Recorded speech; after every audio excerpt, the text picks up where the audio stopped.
Konong wanen dok lok makena la wo eni lok mo maka dok dog dana ye Timo Kica mala dit lo Timo ki dana ye makaro apa kena bere la tela me NSSF machon la dit chandi Jamwa ma bere bujong pe mwaka ye apa werio pat Jamwa ene na chele ene ne mukat la wo ki buj papa ta yak no pere ba ara ngi ke chere buji Tutwal mano itie wa Mr. Rubika no kumutum ero Jamwa la wo kat ki buj ma pe jonyo twal ento wa gerane e fo any correction center bere gere correction center.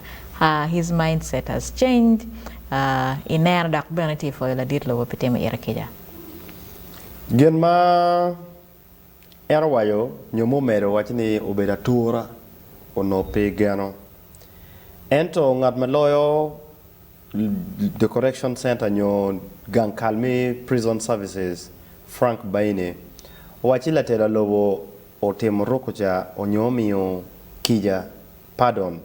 It joma ke cho nyingi me kena Jamwa ti yene I condition me achiel ne I kar magen go beri vuch gwak go beri joma go nyor la nyot mabe ne ge ngot pe bal magen ge Timo mano condition me achiel jomo kene ma ke gonyo gi on condition of health ni yot kom gi gwak peti mabe Tutwal ke ben long condition me adek ki wachi jomo kene ne ke wego ge onyo ke Timo gi Kica piem ben dong mwaka go Timo mwaka go dire chiwa mero wachi Jamwa ongot beno kwayo Kica beno niang kama pero ti ye iloke era wajene ifonye ino je maduong kedi kai beri vuch ene beru ka kwan me lakko kwone keto miri chakwere kwone so ki gang buch ibino chalo ngat manyen ngat mo lakke en we wekati ka karati ifo president mi engo me pardon.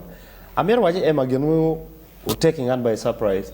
Ma waji itika karke gang buch ngat muchung kajole Obedo mene gini wode ke wode neno kitma ene karko de ki buch ema imagine all this while itika karke gang buch you're getting your freedom itika karko my money at whatever age muchung te waji la tena afford do amaro o waji kamani kenyene Buj payot, pian 12 years may be away, and so many things my enemy missing.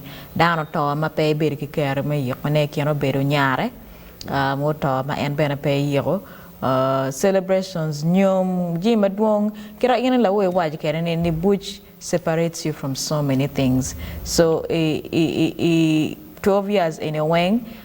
Missing so many things he has to catch up on in a way. So lemo bekalongene ni prerogative mercy mada diet program ne pidana maki convicting ento genape wati wachina yene kendana makitime Kica Obedo bana jomo kana magi Obedo defile as part that went concentrating kum Jamwa but jomo kana bakitime Kica. That was something ma anero kibole social media kiwajini media natural language. Why are we only talking about Jamwa? And I watch the magnitude of the problem. PMK ne koroma ke bole kum Jamwa. Chiane maki wachini obal nene. No romo konya la ko padana nyole me Uganda maduong. Jomo kana chogon maki wagine weng pole ke wago la ko jomo all of them are defilement suspects. Apart from Jamwa maki mara lokum chene. So while Jamwa ti lokum chene and ti lokum defilement we cannot quantify whether given at the lock pa jone mako beri defilement oteme onyo poteme wano nero polkar ema watching in the criminal justice system ngara mo ma chunye choro mor ko ya ngado bedo ke o defiling nyaro timo gena ko man pmt ke chene onyo mete ini bed pe o botemo gena ko mano ini ne arjo mo kene watching the best thing mo mero team Kriminal kenini makitemo syndicate. We are trying to find syndicate mingom. Watch an anyway. Obo lokum defilement kum nyeri ke mak nyeri kite vuch ke madugu no kwanyo title ngomeo. So they also use that kind of propaganda. Me boli vuch ini chere beru makapario ema. Kena me dugu wadongo benon kinyomo. Where do you start from? Buch payot lir kidano weng jima duong me missing kache ti buch ento la dirlo bagara ti ko Timo Kica ke Jamwa madong ko bedo ri buch pi mwaka ye apa werio iyunge lok me chamchana di chena ye marom billion pier dek ma en utiu kere ye ma popore e kar ma en ti la dit me en